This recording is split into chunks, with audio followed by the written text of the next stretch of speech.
The battles between American Alpha and the Wyatt family were unbelievably physical. As the teams are going all out to see who would be SmackDown Tag Team Champions, another rivalry began. And that was between Chad Gable and the Eater of Worlds, Bray Wyatt. Guys, the tag team scene in WWE right now is so impressive, and these two tandems are a lot of the reason why. Many consider the contest between American Alpha and the Wyatt family as catalyst for redefining the level of competition on SmackDown Live. That's where the hostility between Chad Gable and Bray Wyatt comes from. Two superstars who are part of championship-caliber tag team combinations can certainly result in a singles rivalry. Chad Gable versus Bray Wyatt is a complete clash of styles and philosophies. I don't know if there'll ever be a definitive winner in that one. Look at Chad Gable making his move. Looks like he has other plans here. I think he was just looking to soften him up a little here. Here we go. Is he done?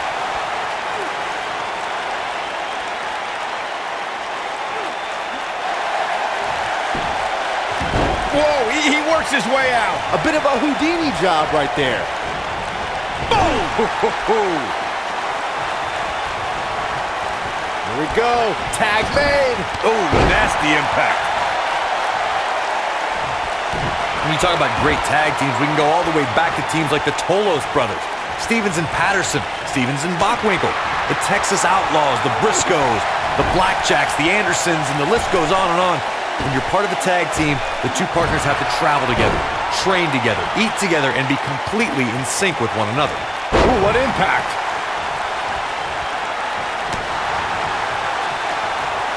Tag team competition dates back all the way to the early 1900s. Corey, you mentioned some of the classic duos from sports entertainment's incredible history.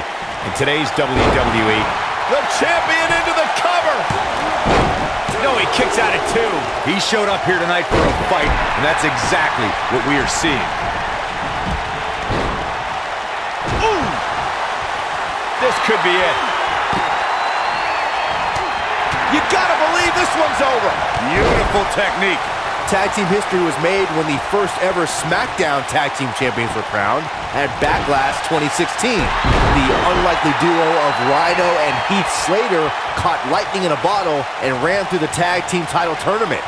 In the finals, Rhino and Slater took on the Usos to see which team would be the inaugural Tag Team Champions. There was a lot on the line in the tag team tournament finals. The Usos wanted to add another tag team title reign to their resume and enjoyed the recognition of being the first ever SmackDown Tag Team Champions. The team of Rhino and Heath Slater was the team no one expected to be in the finals. Slater had extra motivation because he was fighting for a WWE contract. And at one point, it seemed like the Usos had everything well in hand, but Rhino and Heath Slater refused to lose. After a gore from Rhino practically cut Jimmy Uso in half, Rhino and Heath Slater went from an unlikely tag team to the first ever SmackDown Tag Team Champions. Never say never in WWE is absolutely right. For many years, members of the WWE Universe and the WWE locker room have felt that tag team matches should have two referees. One referee is in the ring overseeing the action, and the other is located out on the floor, making sure teams follow the rules and do not engage in potentially damaging behavior. I think it's a good idea, something perhaps Mr. McMahon might want to consider. Byron, earlier you raised the point that people have been talking about for years, and that's a second referee being appointed to tag team matches. I remember WWE Hall of Famer and former WWE President Gorilla Monsoon used to express his strong advocacy for two referees being appointed to tag team matches. It's something that's been talked about for decades, Michael, and I don't think it's ever going to happen. We've seen it on occasion, but I think it's best to let the superstars be responsible for themselves. And the appointed official for the match needs to do the job they're paid to do. I don't think it's that much to ask.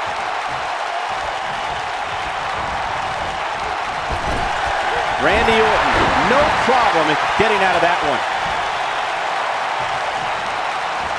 Harsh impact. Vicious strike.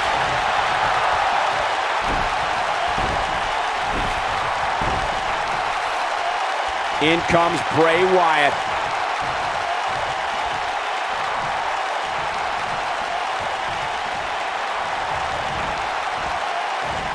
Hits him with a gut-wrench suplex. What impact! might be it. Oh, my.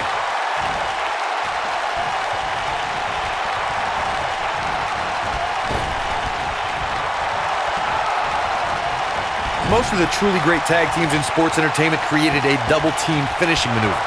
The spike pile driver from Anderson and Blanchard, the heart attack from the Hart Foundation, the rocker dropper from the Rockers, or the Doomsday device from the Road Warriors. A team needs to have a tag team finisher and be able to execute that finisher on all types of opponents. And Randy Orton just slips out of harm's way. Challenger not looking good right now. Corey, a few moments ago, you mentioned some of the great tag team finishing moves in sports entertainment history. Don't forget about the 3D from the Dudley Boys, or the double drop kick from the 2017 WWE Hall of Famers, the Rock and Roll Express. In tag team action, like in singles competition, once a duo nails their opponent with their finisher, that should signal the beginning of the end. It can take a long time for a tag team to decide on a double team finisher, but I agree. A team needs one, and it should be something that can be administered to any opponent.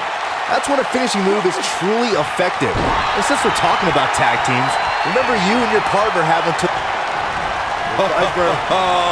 We know what's coming next. Oh, boy, do we ever. Good night. He might just win this thing right here.